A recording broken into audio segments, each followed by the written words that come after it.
Happy Friday.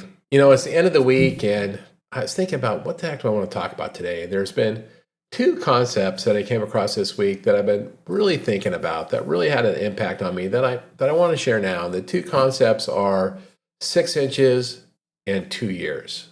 Those are the two concepts, and both came from social media posts or articles. The first one, 6 inches, which was written by Sherry Winn, who's was a previous Olympic athlete. Now she's an executive coach. She has really good content on LinkedIn where I follow her.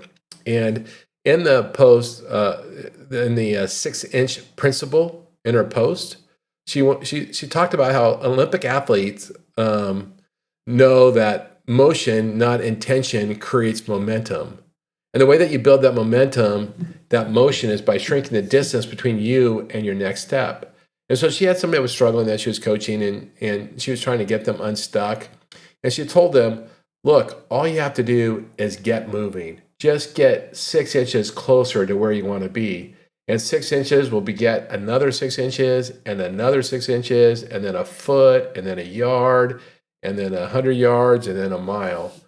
So the 6 inches it's not a master plan. It's not a spreadsheet. It's just a beginning that gets you to where you're going. It's one micro step, at a time.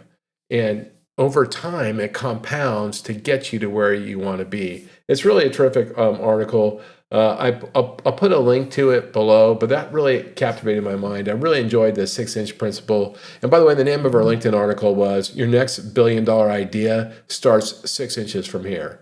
And so it's really worth reading. And it's a good thought to end the week with. But here's another one.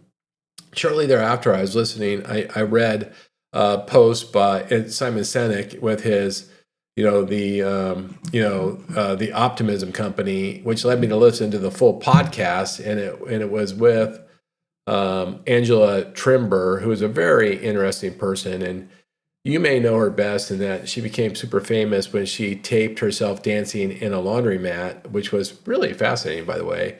And the title of that video, and this is before there was shorts or anything. It was back in like 2012. Was Dance Like Nobody's Watching, and it made her super famous, not that she wasn't before. Subsequently, she got cancer and really went through some difficult times. And in talking with Simon about it, she came up with this thing called the 2-year rule, right? And the question is, and she goes, if you just had 2 years left to live, what would you change? What kind of life would you live? And we've heard things like this before. And that wasn't the most interesting point, although it's very interesting to me, is she wanted to say, look, if you only had 6 months to live, you just focus on bucket lists and you'd be panicked and you just be chaos because you're trying to shove everything into 6 months. She goes, but if you had a 5-year, lifespan, you'd probably procrastinate because you go, oh, there's time to do that. I'll get to that. It's, you procrastinate. But 2 years is the optimal to create both urgency but room for grace, meaning that you wouldn't be totally berserk, but you wouldn't procrastinate. And so her whole theory is if you just start to live your life as though you only had 2 years left, you would be the highest optimization of who you wanted to be. And she goes, and I think Simon really drew this out of her, that you have the optimum life when you go to audit it and go, if only 2 years left to live, what would I change? And if you don't want to change anything, then you've hit the sweet spot.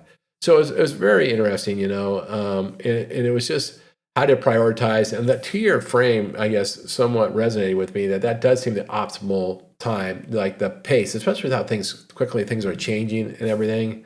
So those are my two concepts. I know they're interesting. You got the 6-inch and you have the 2-year, and it's about motion and clarity. And I thought those were good thoughts going into the weekend. I hope you have a great weekend. By the way, I did a LinkedIn post on this earlier. I did full links to these articles if you're interested. They're both very good. And I would follow, of course, everybody follows Simon. He has a gazillion followers, but it's also with Sherry Winn. Give her a look. I appreciate your time. Thanks for giving me some of your time. I hope you have a great weekend. I look forward to talking to you soon. Thanks.